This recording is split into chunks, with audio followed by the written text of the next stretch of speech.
So guys, yesterday, something very serious happened in Africa, and honestly, this is not just normal news. This is one of those moments where you stop and say, something big is changing. Yesterday in Bamako, Mali, the Sahel countries made a bold and historic move. Mali, Burkina Faso, and Niger officially launched a joint military force under the Alliance of Sahel States, also known as AES. Now, let me be very clear, this decision did not just happen overnight. This has been building for years. For a long time, these countries have been facing serious problems. Terrorist attacks almost every day. Borders that are hard to control. Foreign armies on their land. And at the same time, pressure, sanctions, and instructions coming from outside Africa.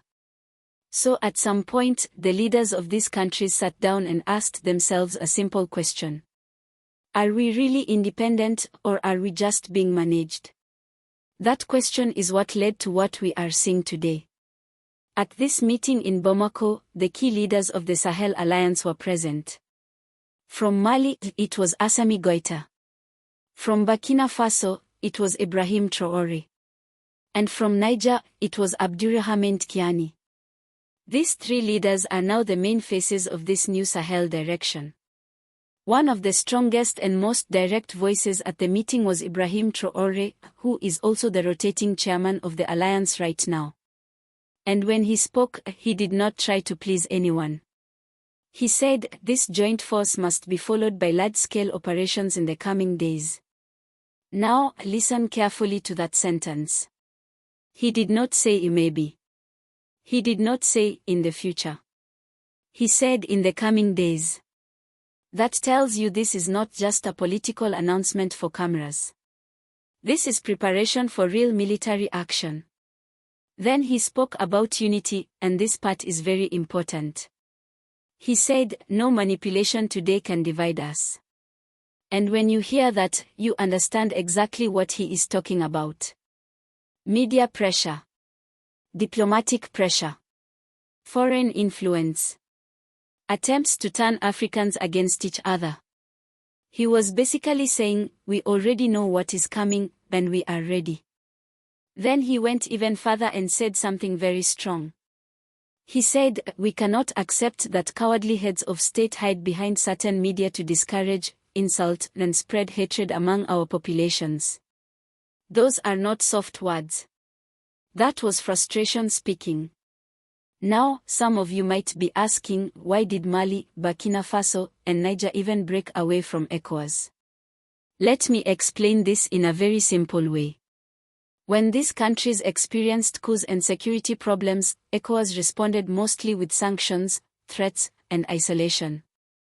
Borders were closed. Trade was blocked. Ordinary people suffered. But here is the problem. Even with all those sanctions, terrorism did not stop. Insecurity did not disappear. People did not feel safer.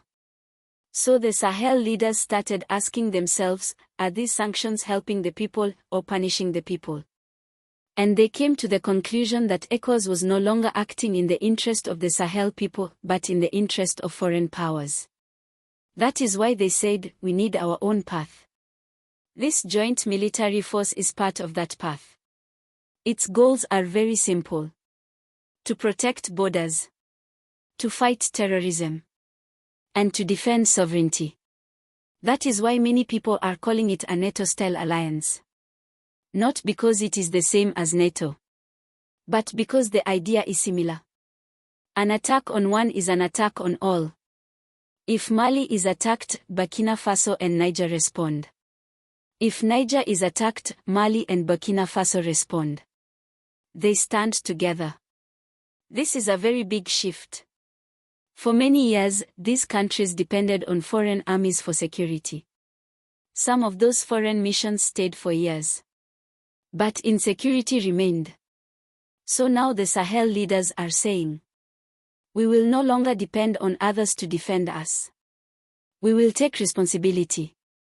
We will protect our land ourselves. Of course, this move is not liked by everyone. Some countries are worried.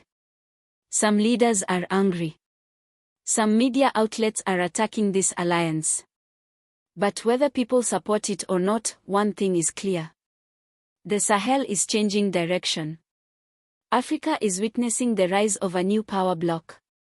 One that wants control of its security, its land, and its future. This is not just about Mali. It is not just about Burkina Faso. It is not just about Niger. It is about a bigger question in Africa. Who controls Africa's destiny? This is not just another meeting. This is not just another declaration. This is history unfolding in real time. And whether the world is comfortable with it or not, the Sahel has spoken.